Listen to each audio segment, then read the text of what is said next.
Assalamu alaikum. I am Dr. Afshan Shahid, Assistant Professor in Obs and Gynae, PIMC. So today's our topic of lecture is pathophysiology of the menstrual cycle, including abnormal uterine bleeding or dysfunctional uterine bleeding. So what is normal uterine bleeding? When we are talking about abnormal uterine bleeding, normal uterine bleeding is the actually the menstruation, or which is called commonly called as periods, which a female patient or reproductive age woman start from the age of menarche up till to the age of menopause.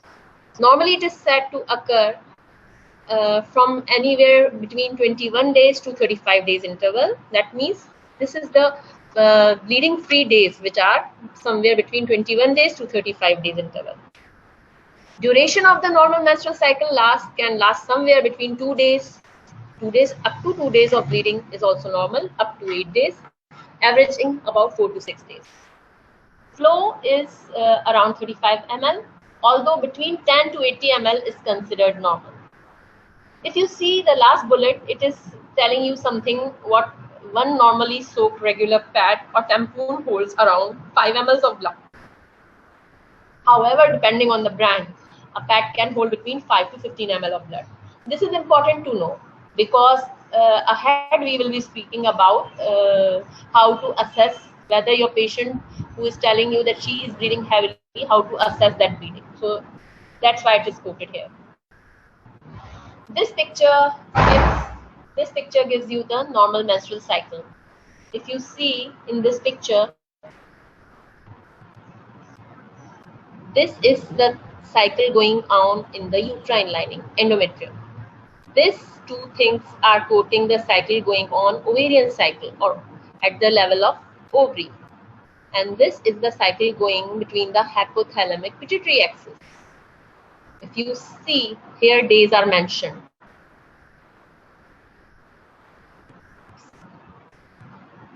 This is actually hiding it. Day 1 marks the start of bleeding of the menstrual cycle. Day 1 is the first day of the bleeding of a female. From here, if you see in the endometrium at the level of uterus, the uterine lining is quite thin out because here the shedding has been started. Day 1, it was this much thick, then starts shedding.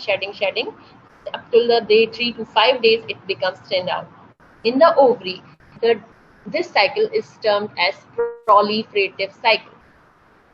Day 1 up till 13 days, it is called proliferative cycle. From day 14 till 25-28 days, it is said secretory cycle.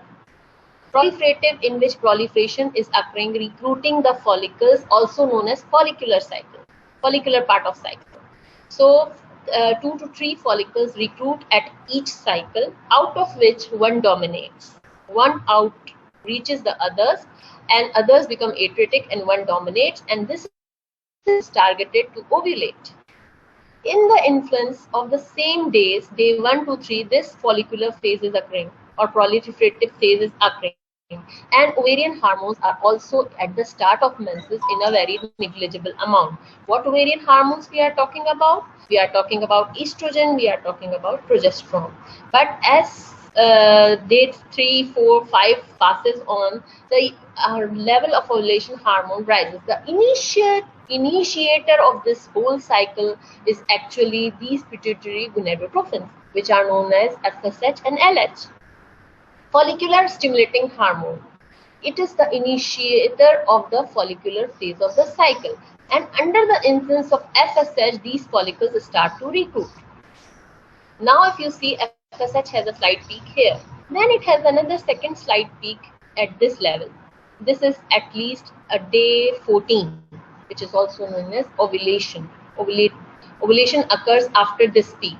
This is the peak of FSH hormone. This is the peak of LH hormone.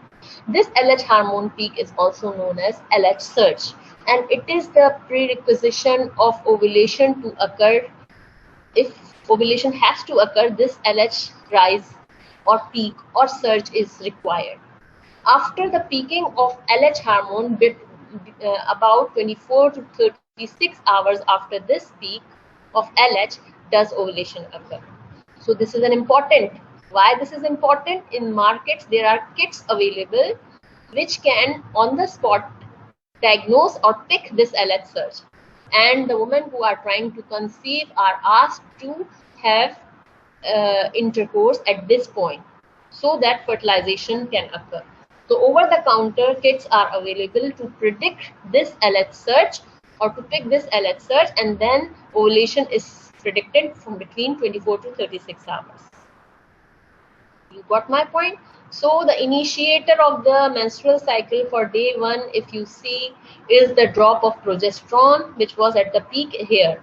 And when this drop occurs, menstruation occurs. In the menstruation phase, gradually follicle stimulating hormone rises, released from the pituitary, and under the influence of this follicular stimulating hormone, follicles recruit, out of which one is dominated.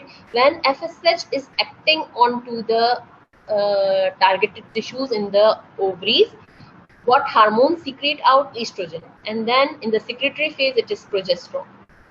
So if you see, LH surge initiates the estrogen hormone, FS surge is also initiating the estrogen hormone, and estrogen priming is required for the cells to give this LH surge. And this, after ovulation, what happens? Physical ovulation, after physical ovulation occurs, which marks with the cell wall breaking of the follicles, and then the ovum is extruded. What is left behind is called corpus luteum. If the pregnancy occurs, if you see, under the influence of continuous proliferation of the estrogen, the endometrium has grown well, a comfy, spongy tissue lining, so that if fertilization occurs here somewhere, the conceptus can lie down comfortably here. But what if pregnancy does not occur? This corpus luteum secretes progesterone for a while of another 7-10 days, and then if no pregnancy occurs, it starts to become atretic, and there comes a drop in the progesterone. This drop in the progesterone leads to regression of the spiral arterioles and withdrawal of the hormonal influence and shedding of the endometrial tissue.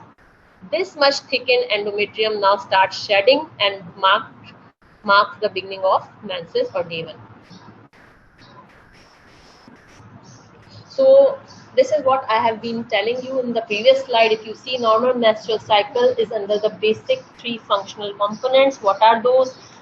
Hypothalamic pituitary unit, ovaries, and uterine and endometrial cycle, as we have seen in the previous slide. Hypothalamic pituitary axis is where? This is hypothalamic pituitary axis.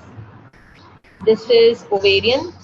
These 2 parts are the ovarian tissue, and this is the uterine or endometrium. This is what I have already told. Proliferative or follicular phase marks from the day 1 of the menstrual cycle, that is the first bleeding day of the cycle, up to the 13th day. What happens in this? Rise in FSH stimulates maturation of the ovarian follicle. Follicles secrete estrogen as they mature. One of the follicles predominates and leads into the cycle. Estrogen stimulates proliferation of the endometrial lining. Endometrium reaches maximum thickness in the late follicular phase, as we have seen in the last picture. Level of estrogen peaks on day 12 and 13, stimulating the LH surge on day 14.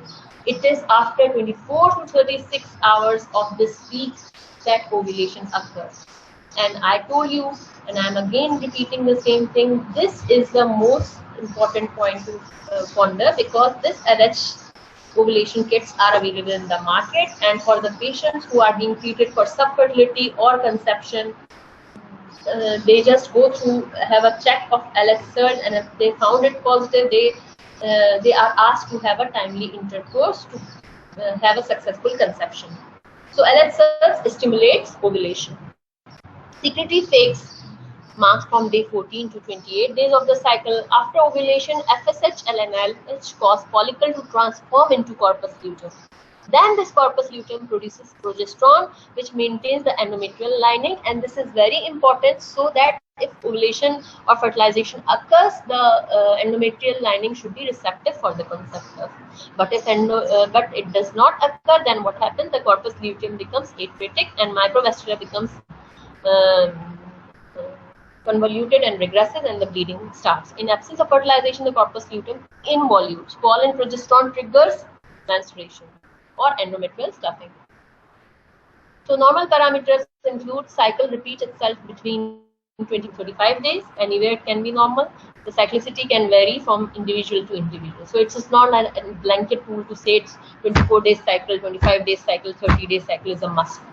And in an individual, each cycle can be different as well.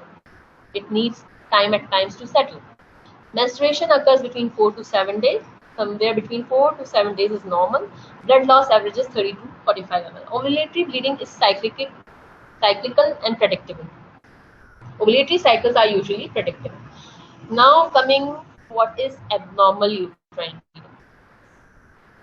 Bleeding from the corpus that is abnormal in regularity, volume, frequency, or duration, and occurs in the absence of pregnancy is said to be abnormal.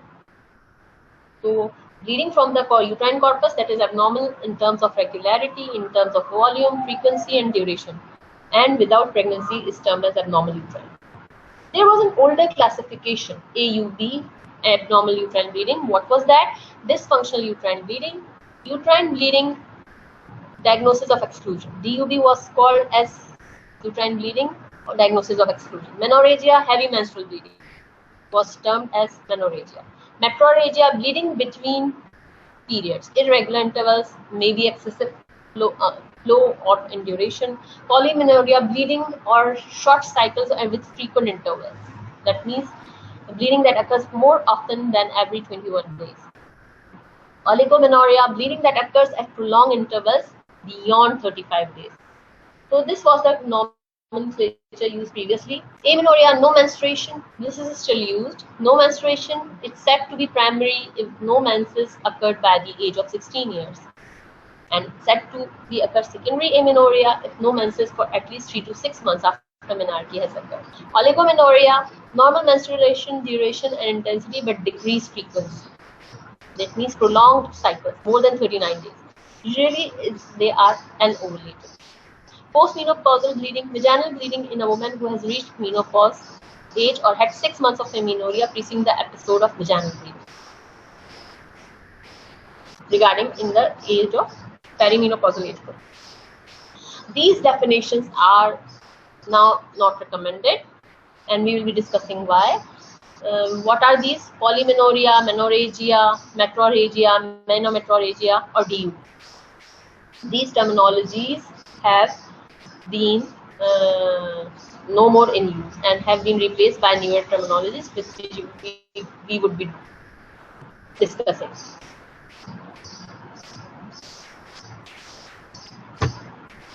AUB vs DUB. Why there was a need to change these terminologies? Prior definition had some gray areas. Dysfunctional uterine bleeding is a term used synonymously with AUB in literature, but unlike AUB, abnormal uterine bleeding, dysfunctional uterine bleeding is a diagnosis of exclusion for which no cause was identifiable. So FIGO in 211 eliminated misleading terms. Articles also unanimously recommended discontinuing use of the term of dysfunctional uterine bleeding. Accepted terminology is recommended for common types of abnormal uterine bleeding are now HMB, which is heavy menstrual bleeding and refers to excessive menstrual blood loss. IMB, intermenstrual bleeding, that is bleeding between two periods. Postcoital bleeding, that is bleeding after intercourse. Postmenopausal bleeding, bleeding more than 1 year after cessation of periods. BEO, bleeding of endometrial origin. BEO stands for bleeding of endometrial origin. A diagnosis of exclusion has replaced the term DU. FIGO classification for abnormal uterine bleeding. Thus, mnemonic is written down, which is pronounced as palm coin. So Palm-Cohen classification is a new systemic classification, and to remember the causes, you need to remember this Palm-Cohen. It classifies the bleeding pattern and also in etiology. It was introduced by FIGO in 2011, Federal International Federation of Gynae and Obs, and American College, ACOG stands for American College of Obs and Gynae. So it was introduced by International Federation of Obs and Gynae in 2011 to create the universal nomenclature system to describe uterine bleeding abnormalities in reproductive aged women. ACOG, that is American Congress of Obs and Gynae, also supported adopting Palm-Cohen classification nomenclature to standardize the terminologies used to describe this abnormal uterine bleeding. This is the same thing. So intermenstrual bleeding, bleeding between clearly defined cycles, HMB, excessive menstrual blood loss affecting quality of life and affecting any emotional, social and physical life of your patient. It can be objective and HMB can be subjective HMB. Objective HMB when you can assess that your patient is having HMB objectively, either by having evident iron deficiency anemia. Subjective HMB in which your patient quotes that she is bleeding heavily, and you thoroughly investigated her and you find within the investigations within the normal limits. So abnormal uterine bleeding, HMB and intermenstrual bleeding. If the causes for these is a structural cause, then you go for PALM. And if you think the causes can be non-structural ones, then you remember POINT. PALM, P-A-L-M. P stands for polyp, A stands for adenomyosis, L stands for leiomyoma, M stands for malignancy and hyperplasia. So when a structural cause is a polyp, you can easily remember with PALM. Foreign differential, any structural causes includes polyp, adenomyosis, leiomyoma, which is also called as fibroid, malignancy and hyperplasia. For COIN, non-structural causes include abnormal uterine bleeding. Non-structural causes include coagulopathy, ovulatory dysfunction, endometrial, iatrogenic, and not yet classified. So AUB-C is for coagulopathy, O is for ovulatory, AUB-E is for endometrial, AUB-I is for iatrogenic. Iatrogenic when you have given some like blood thinners, like on heparin. So this is called iatrogenic due to treatment, and not yet classified include AUB-M. Palm-Cohen classification, again, there's repetition of the same thing. Structural imaging, histology, or both. You can identify the lesion like polyp, adenomyosis, leiomyoma, either malignancy and hyperplasia. Unrelated to structures, again, if you remember, coagulopathy, ovulatory disorders, endometrium, iatrogenic, not yet classified. Differential diagnosis can be according to the organ system. If you go from beyond, starting from the mouth of the uterus, which is cervix, followed by uterus, followed by ovary, followed by iatrogenic polyp. So for cervix, there can be a polyp. Polyp can be the cause. Any infection of the cervix still can give you AUB.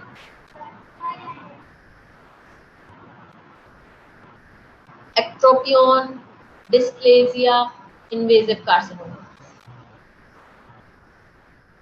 On the uterus, the causes can be fibroids.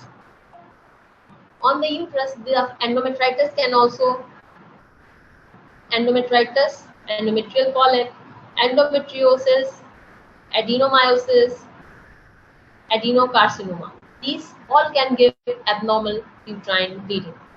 In ovary, what can be the causes for AUB, abnormal uterine bleeding? Anovulatory cycles, like in PCOS, ovarian failure, polycystic ovaries, obesity. Ovarian tumors that can give abnormal uterine bleeding includes germ cell tumors, sex cord tumors, sex cord tumors, like stromal tumors. Iatrogenic includes hormonal contraception, At times, your patient is taking hormonal contraception erratically, and then she can have withdrawal bleedings or bleeding problems. IUCD can give heavy menstrual bleeding, hormone replacement therapy, phytoestrogens, ginsengs, and SSRIs.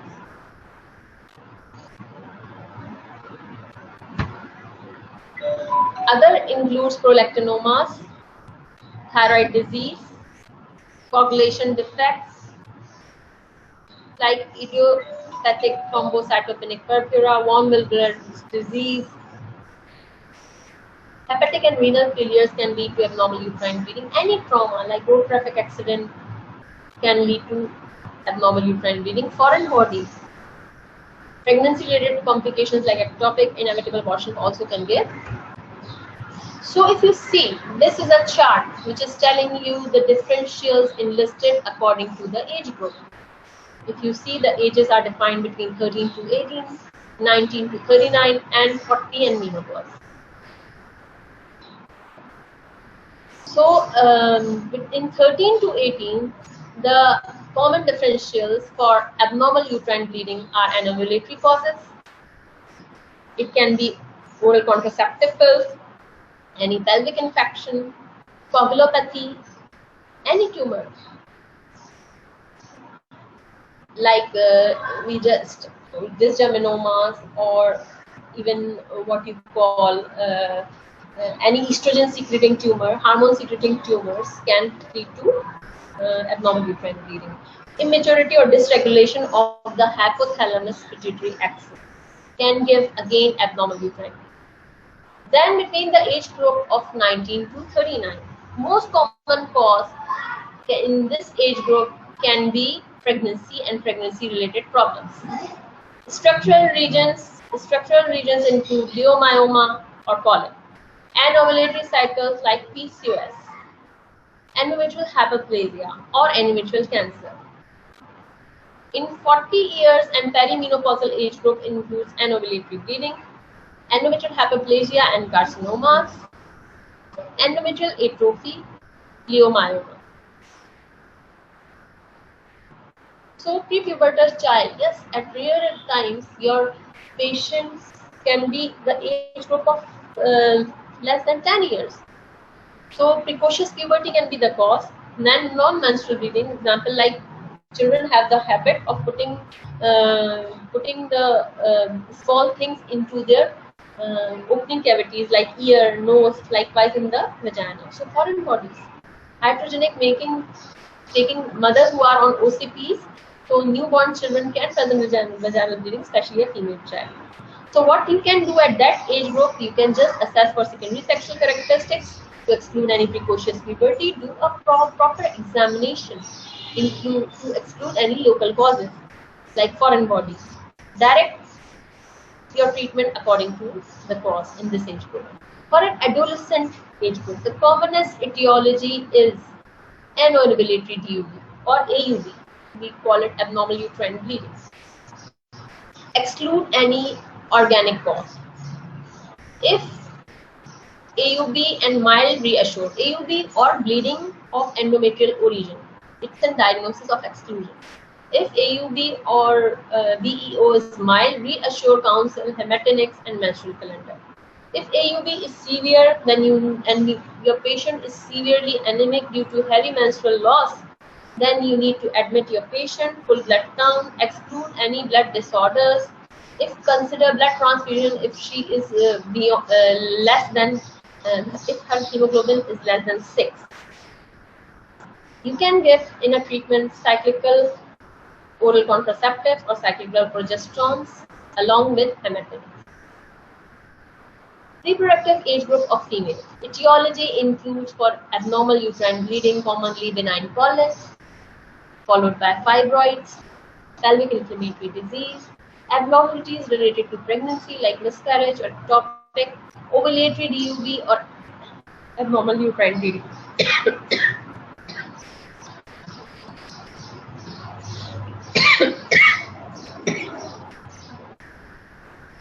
What treatment will you do? First of all, Obviously, a detailed history, including examination, exclude pregnancy, performing a pregnancy test. If a pap smear is due in your patient at this time, or this is an opportunity to do it, ultrasound to exclude any organic lesion, hysteroscopy if needed, endometrial sampling, direct treatment as accordingly to the cause. If all the tests are normal, then you can consider combined oral contraceptive pills.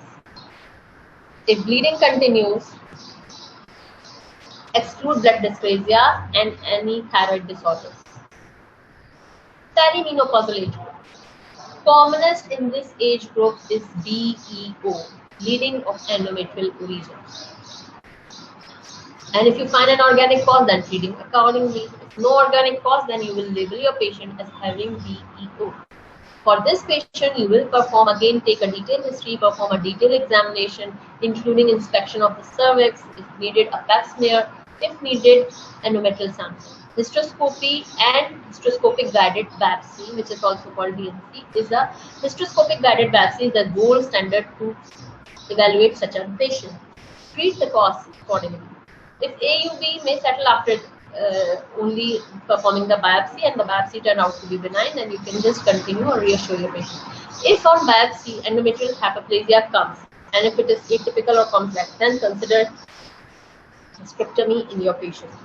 If simple hyperplasia, progestogens can give an option. If problem recurs, then don't treat your patient, just don't further about this bush and just go for hysterectomy. Postmenopausal female.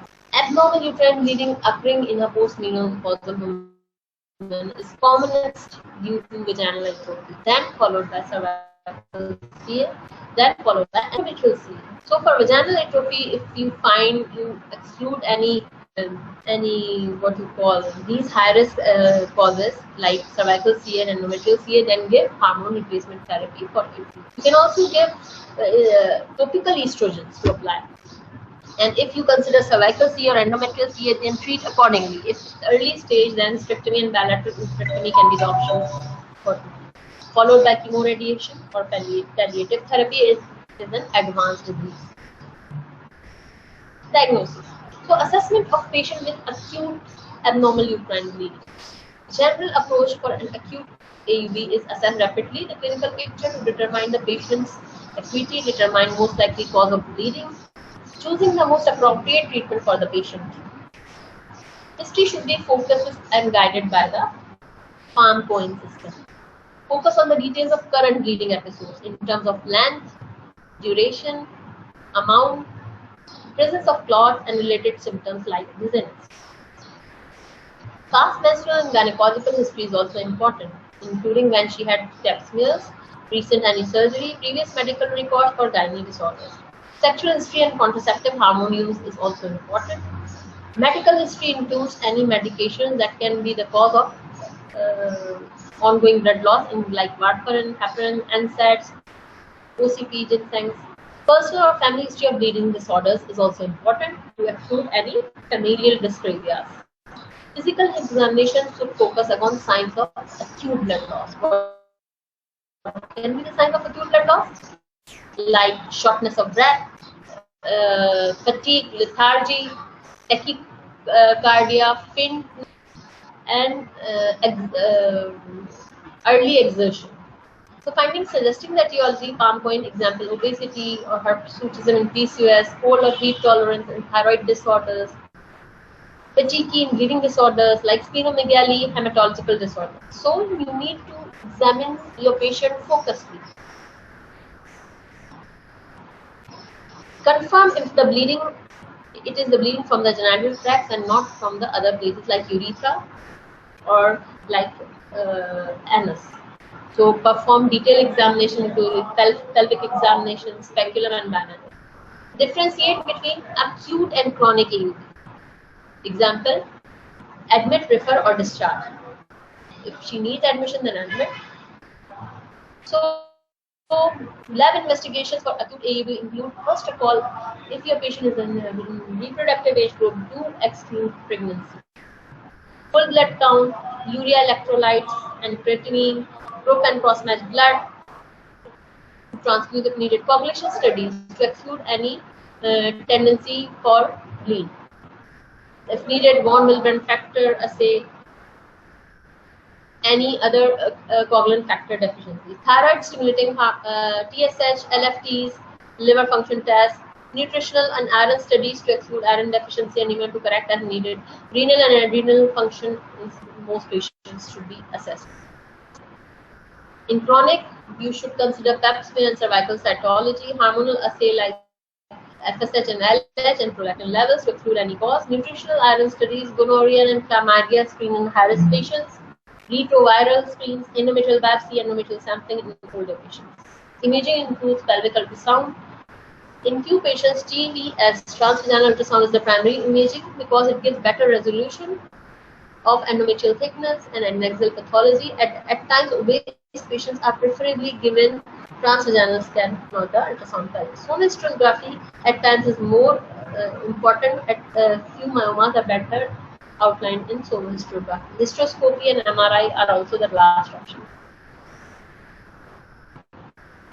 So, evaluation includes cytopathology by pap smear, cervical biopsy, or endometrial biopsy. Surgical knew about how to evaluate. Uterine evaluation: is there any risk of hyperplasia or malignancy or both for your patient? Sorry, I have to go on to the previous slide.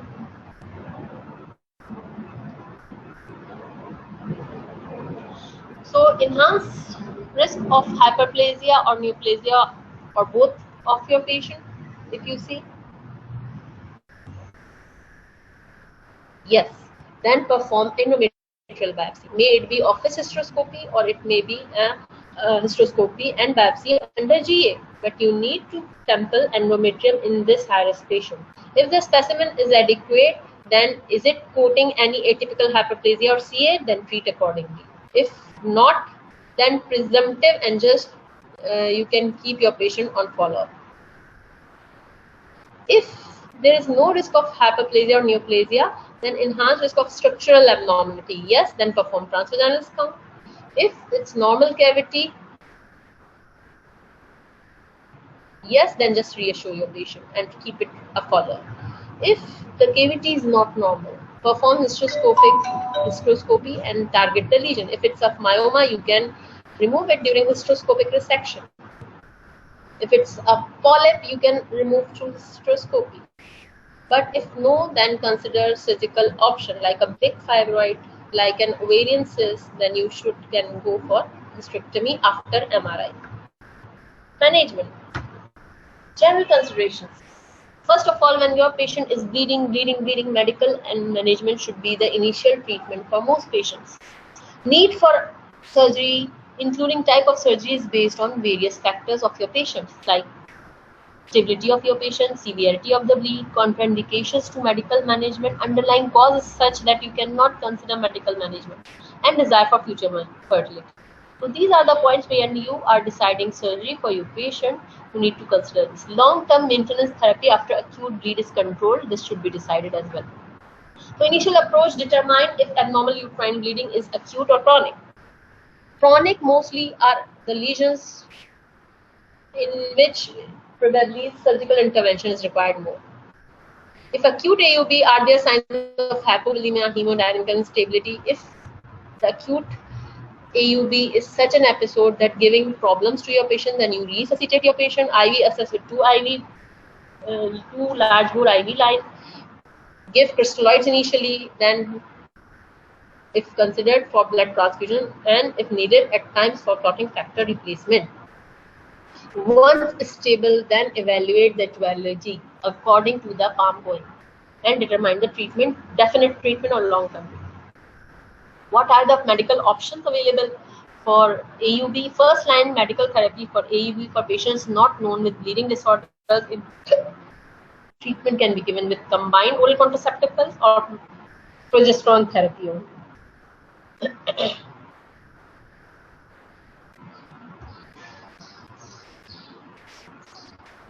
So, combined oral contraceptive pills can be given, and progesterone therapy. Progesterone therapy can be given in cyclical progesterone, continuous progesterone, injectable progesterone, which can be instituted every 3 months. And commonly used nowadays, which is famous as Mirena implants, are levonorgestrel IUCD.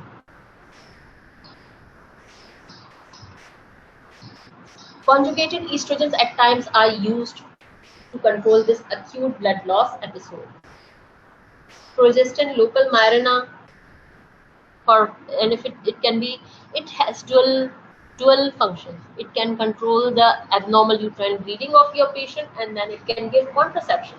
So those few patients who are in the still reproductive age group and right now want to practice the contraception too, and they are having the problem, then this is the ideal most choice for that patient to control her abnormal uterine bleeding and to continue it as a contraception.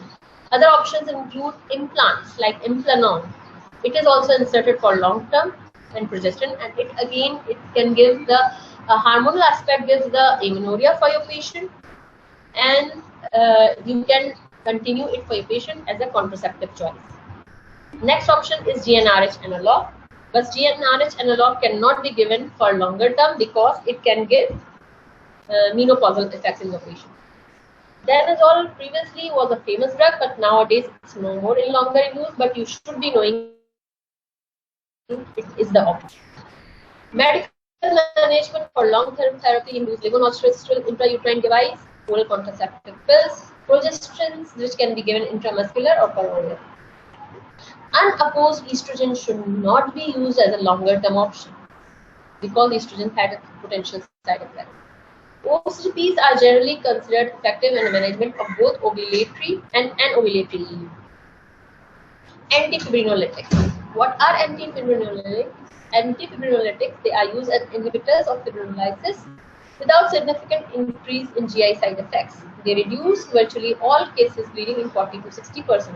And famous or most popular is tranexamic acid and aminocaproic acid. So tranexamic acid can be given in the dose of 1 gram QID for 4 days of ovulatory duty.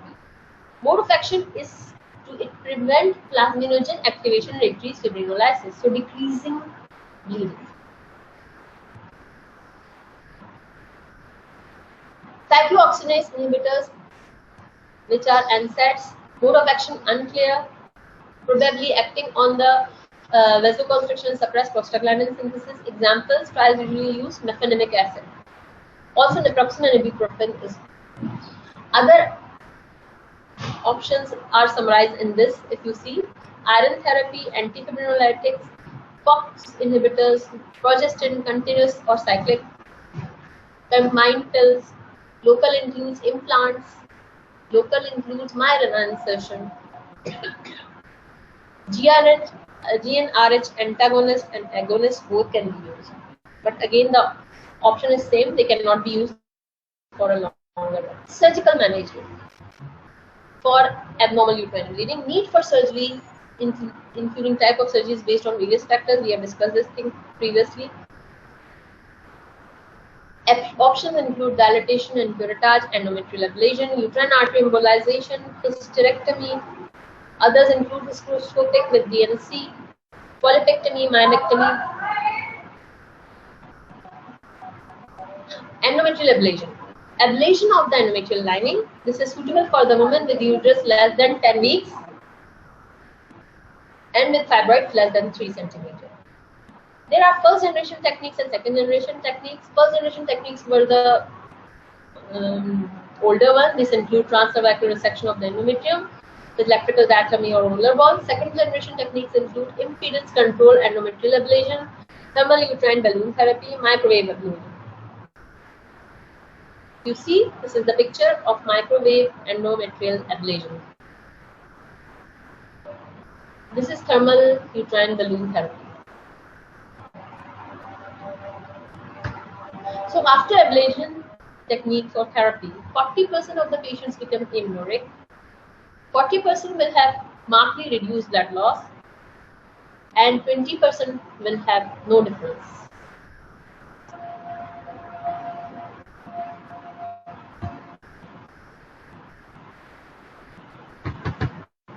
That's it.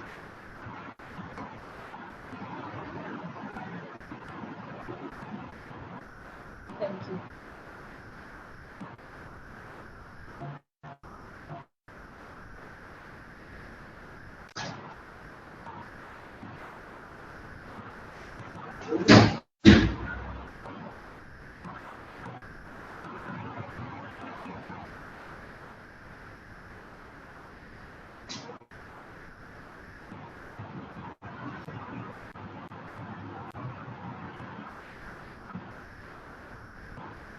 Hello.